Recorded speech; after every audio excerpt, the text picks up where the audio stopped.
বীর মুক্তিযোদ্ধা আব্দুস সালাম বলেন, শ্রমিকদের ন্যায্য পাওনার জন্য আমরা সবসময় লড়াই করেছি। বাংলাদেশে এখন পর্যন্ত শ্রমিক বান্ধব পদক্ষেপ অন্তর্বর্তী সরকার নিয়েছে কিনা তা আমরা জানি না। শ্রমিকদের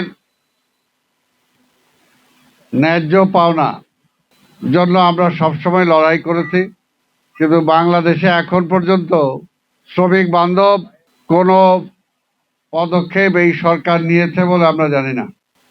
তবে আমরা আশা করব, আর এই সরকার তো একটা ইন্টেরিয়াম সরকার, তার এত কিছু করার কথাও না। তার করার কথা হলো যে একটা ভালো নির্বাচন উপহার দেয়া। এছাড়াও তিনি বলেন, রাষ্ট্রপতি হামিদ পালিয়ে গেল, এতে বোঝা যায় এই সরকার ব্যর্থ। এখনো শেখ হাসিনার প্রেতাত্মারা বিভিন্ন জায়গায় বসে আছে। তিনি আরো বলেন, এই সরকারকে আমরা এনেছি, চাই না এই সরকার কোনোভাবে ব্যর্থ হোক। সাবেক রাষ্ট্রপতি হামিদ সাহেব চলে গেল, তাদের চোখের সামনে দিয়ে গেল, তারা বলে ওনারাকে দেখে নাই।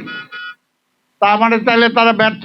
তাইলে বলেন যে সরকার পরিচালনায় ব্যর্থ, আবার পরের দিন আন্দোলন করে আবার তারপরে অন্য কাম।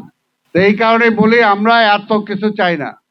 আমরা জানি এই দেশটা শেখ হাসিনা রসাতলে দিয়ে গেছে।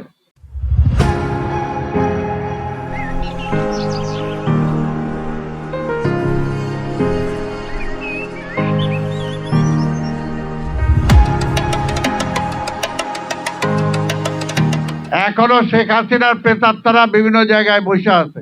বৃহস্পতিবার বিকেলে গাবতলীর দীপনগর দারুসালাম থানার মালিক শ্রমিক পক্ষ থেকে মিলাদ ও দোয়া মাহফিল আয়োজিত অনুষ্ঠানে তিনি কথা বলেন।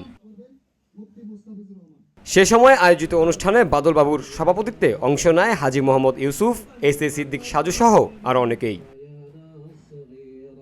জামিল হোসেন, ভিওডি বাংলা, ঢাকা।